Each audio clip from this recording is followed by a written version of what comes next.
guys, good afternoon. Welcome everyone to today's video. Today is Sunday, the 24th of October, I guess, and I welcome you to this video in which I will get straight to the point as usual, and I will discuss the topic of getting to rapport with your customer over the phone. And again, today I will also compare the different schools of teachers who I've been in touch with, who I learned from in the past. And I will start with the newest book, which I recently bought, the Sell Naked book by Joe and Dawn Pici. And they dedicated a whole chapter on building rapport. Here, this is page 122. And I want to start with this book because this author and also the book itself is pretty much new to me. I studied different sales schools, types from Jordan Belford, from Tim Taxes from Germany, and recently also from the COD team in America, from Customers on Demand, but many others as well, just to improve my own sales style, from which I created a unique selling course, which I will launch and provide soon to the American and the English-speaking market. But anyway, I wanted to just touch a little bit and to compare the different schools and to just give you my findings, also my opinion on which kind of explanations, approach, how to make it practical, the building of the rapport with your customer, which one I do find more interesting. And I start, as I said, with this book of Joe and Dawn Pici. So what they do take the definition for rapport from the American Heritage Dictionary, which defines rapport as a relationship, especially one of mutual trust or emotional affinity. So they also write that we tend to connect with and like people who are similar to us. So as well, so this is like all what they talk about, what they say about rapport and how it's defined, and from their point of view, they also to show two ways how to different types of personalities. They provide this theory of 4 different types of personalities. So there are people who are like more task oriented, who are more people-oriented, who are more like the C-type, the D-type. The D-type is more task-oriented. The I-type is someone who is more outgoing and more emotionally oriented. And then there is this S-type and C-type. The S-type is more like introvert, someone who is speaking less, more listening and asking more questions naturally, who is less extrovert, as someone who is in D or an I-type. An I-type is someone who is wants to be always in the middle of the attention, and a D-type is someone who is more dominant, D like dominant, who's I like inspiring, So this is, let me get quickly just to give you the definition. So D is like the dominant, direct, demanding, decisive, determined, and doer. This is like the people from the D-type personality type. The I-type is inspiring, influencing, impressionable, interested in people, interactive, and impressive. The C-type is more like cautious, calculating, competent, conscientious, and contemplative, careful. And the S-type is more supportive, stable, steady, sweet, status quo, and shy. So you have these 4 different types defined by the model of the human behavior provided by these authors as the model of behavior which they are orienting their sales approach upon. So they just think that they provide this point of view that that the sales practice which we practice has to orient itself on these different personality types. And what they tell in regards to rapport is that the different types of personalities have a different way how to approach rapport. So for example, the task-oriented person will firstly connect on the phone, then get trust, then get to the relationship, and then finally get to rapport. During the I person, which is the person who's more inspiring, who's more expressive, more extrovert, but less dominant, will connect first, get to the relationship, then gain trust, and then get to the rapport. So what they give as an example, for example, for the I personality, is that they say that the I personality will firstly see who you are around, who you're connecting with, who you're friends with, then they gain trust to get rapport. And the D personality, they are more like intellectual oriented, they are less emotional oriented. They rather will ask themselves, can I trust this person, this particular person, because of what the person is saying, the salesperson is saying, because of how the person comes across, because of the reliability and the logical, also the logic of the information provided by this salesperson. Apart from that, there is not really much information in this book about how the authors of the book define rapport.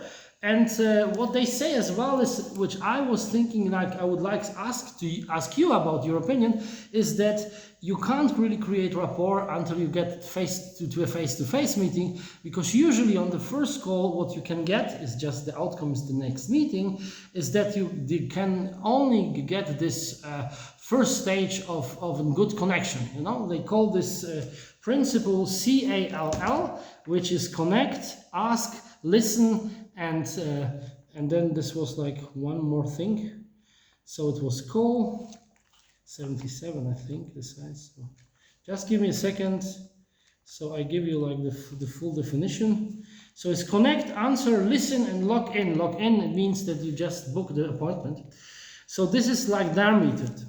What Jordan Belford is saying, that rapport is actually about, it is about how he is explaining, also similar to Joe Adon Pici. He is explaining that you get the first connection and also the first moments of trust. So he's not defining any type of buyer types in regards to the type of personalities, like someone who's dominant, someone who's inspiring, and someone who is like more shy, and someone who's more calculating. So the C, the S, the D, and the I type. So he doesn't play a role in the straightforward, the straight line selling system provided by Joe Belford. But what he is telling is that you need really to come across as an expert, also very enthusiastic, and you need to come as sharp and also enthusiastic in the first seconds of the call. He says that you only have 4 seconds to establish this first impression, and from that then you can create rapport, and you mainly do it by gathering information. And he explains by gathering information, by gathering business information, through asking specific questions who are becoming more and more intense as you progress with the questioning of the customer. He also says that one of your tasks before you come to this stage of business intelligence gathering is how to select the customer and to select out the lucky lose and also the mistakes which just accidentally came into the sales funnel. But this is the topic for another interesting video which I want to make for you, because I would like to ask you as well, how do you actually pre-qualify the customer? And if you don't want to use this word, how do you actually select for which customer you use how much time in order to get to the right customer, who will be the one who will book with you and who will actually buy from you.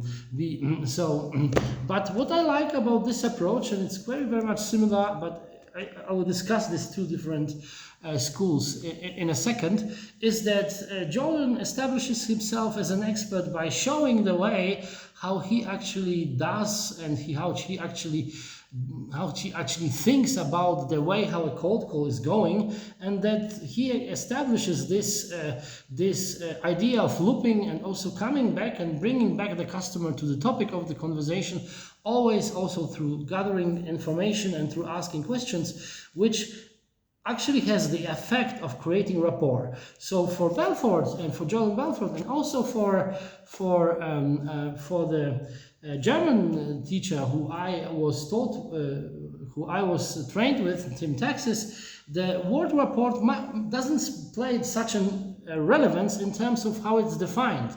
So just the rapport is just gained on the way. And I think that when you read the book of Jordan Belford and you think about the way how Tim Taxis is providing his information, how you do the discovery call, how you do put your discovery questions, how you deepen the discovery questions, how you ask the decision maker about his decision requirements, this is actually which speaks more to me. So it's convinced me more, because there is no such a need of defining rapport as in something like a goal which you need to achieve in order to, okay, I'm like at the point 1 now, 15 now, and now at the point 75. Now we are at the area of having rapport with the customer. So just it's a like fluent process, it's a continuous process in both approaches, where the customer is becoming aware of the fact that you are an expert on your field by the way how you ask him the questions.